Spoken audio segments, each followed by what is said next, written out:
Satan nous est montré dans les lieux célestes, ayant accès à Dieu. Dieu lance un défi à Satan. As-tu remarqué mon serviteur Job? Il n'y a personne comme lui sur la terre. Job 2:1, 2:3. Satan ricane et rétorque. Peau pour peau, tout ce que possède un homme, il le donne pour sa vie. Mais étant ta main touche à ses os et à sa chair, et je suis sûr qu'il te maudit en face. Remarquez combien la question de la vie est liée à ce défi. Mais quelle subtilité en cela. Dieu donne la permission à Satan de toucher Job.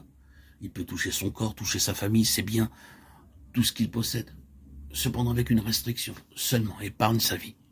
Ici encore, c'est la jalousie de Dieu pour la vie. Satan commence à agir et subtilement il oppresse et oppresse dans tous les domaines, par tous les moyens, cherchant à toucher la vie indirectement, parce que cela ne lui est pas permis directement.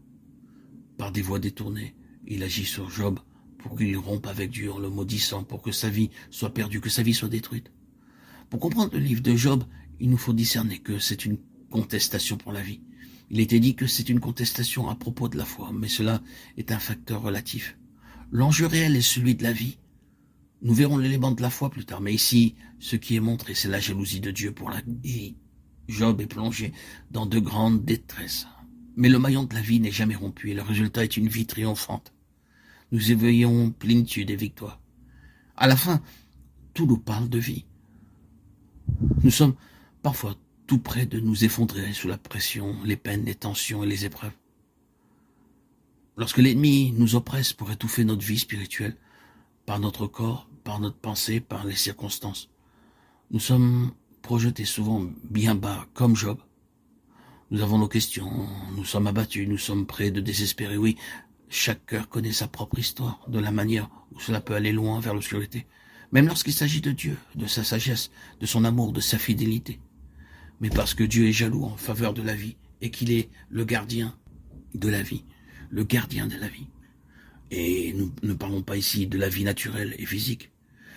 Le résultat est toujours un élargissement par rapport à ce que nous avions auparavant. Nous émergeons toujours avec un accroissement. Dans une moindre mesure, c'est toujours Apocalypse 20, après chaque conflit. Prenons et pensons à l'histoire d'Israël et à son affranchissement de l'Égypte. Et encore une fois ici, tout est centré sur le problème de la vie et de la mort. Dieu conduit tout droit vers ce qui est le plus important. Le problème final de la vie et de la mort.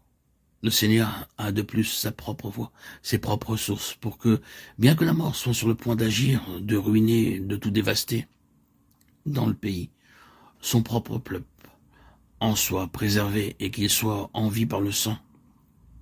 La vie des siens est placée sous sa propre sauvegarde.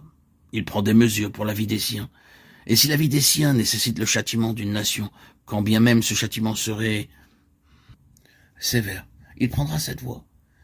Dieu ne regarde pas lorsqu'il s'agit de la vie de son peuple.